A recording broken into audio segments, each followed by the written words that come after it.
क्या एक युद्ध जो 7500 साल पहले लड़ा गया दुनिया की सबसे बड़ी हिस्टोरिकल मिस्ट्री हो सकता है?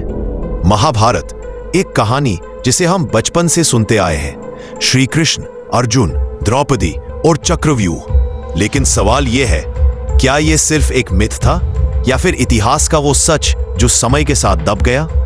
आज हम खोलेंगे महाभारत की जंग के रहस्य। क्या कुरुक्षेत्र में सचमुच खून की नदियां बही थीं? और क्या द्वारका का शहर आज भी समुद्र में अपने राज छुपाए बैठा है? चलिए इस पैराडॉक्स में गोता लगाते हैं। सब्सक्राइब करो और बेल आइकन दबाओ, क्योंकि ये जर्नी आपके दिमाग को हिला देगी। महाभारत को दुनिया का सबसे लंबा महाकाव्य कहा जाता है। 1 लाख से ज्यादा श्लोक, 18 दिन की जंग और एक कहानी जो धर्म, युद्ध और नैतिकता को जोड़ती है। लेकिन क्या यह सिर्फ वेदव्यास की कल्पना थी या फिर एक ऐसी घटना का रिकॉर्ड जो सचमुच हुआ? हाल के दशकों में आर्कियोलॉजिस्ट्स और हिस्टोरियंस ने कुछ ऐसे सबूत खोजे हैं जो कहते हैं महाभारत शायद इतिहास का हिस्सा हो।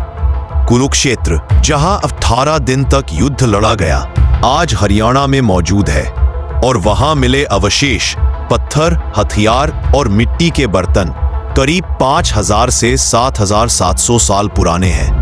लेकिन सबसे बड़ा सवाल, क्या ये युद्ध इतना बड़ा था जैसा महाभारत में बताया गया? लाखों सैनिक, रथ और हथियार जो आज के न्यूक्लियर वेपन्स जैसे लगते हैं, क्या ये सिर्फ काव्य था या उस जमाने की टेक्नोलॉजी इतनी एडवांस्ड थी?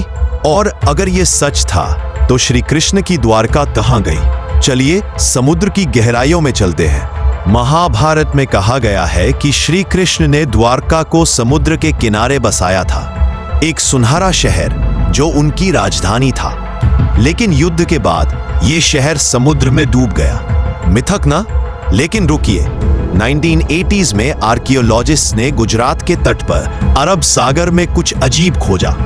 पानी के नीचे 120 फीट की गहराई में पत्थरों की दीवारें, सड़कें और इमारतें।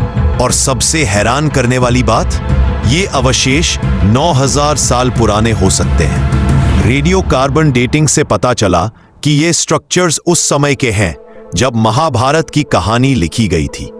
कुछ रिसर्चर्स कहते हैं ये द्वारका है, लेकिन अगर ये सच है तो सवाल उठता है, इतनी पुरानी सिविलाइजेशन इतनी एडवांस्ड कैसे थी?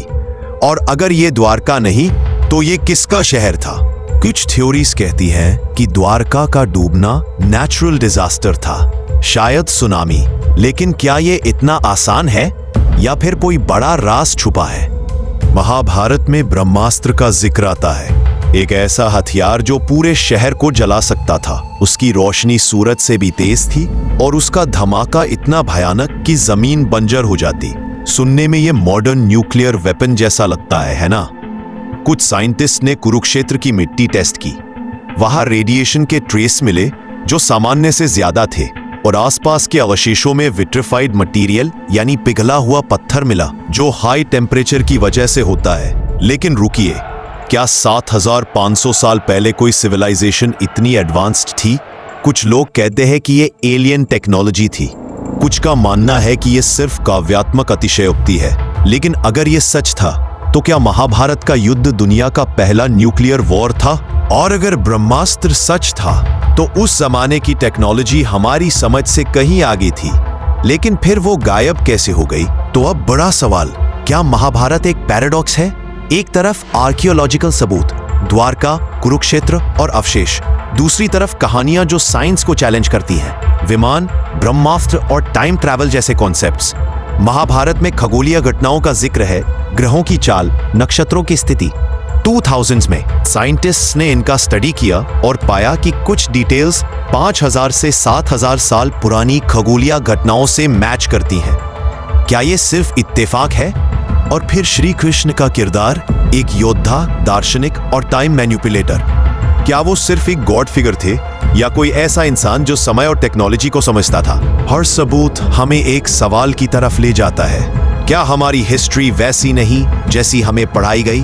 तो दोस्तों, क्या महाभारत सिर्फ एक कहानी थी या 7500 साल पहले का सच? क्या द्वारका और कुरुक्षेत्र आज भी अपने राज छुपाए हुए हैं? और क्या ब्रह्मास्त्र जैसी टेक्नोलॉजी का सच कभी सामने आएगा? आपको क्या लगता है? कमेंट में बताओ, क्या ये मिथ था या हकीकत? और अगर आपको ऐसे और हिस्टोरिकल पैराडॉक्स पसंद है तो चैनल को सब्सक्राइब करो, लाइक करो और शेयर करो। अगली वीडियो में हम खोलेंगे एक और अनसॉल्व्ड मिस्ट्री। तब तक सोचते रहो, क्या हमारी हिस्ट्री में कुछ छुपा है?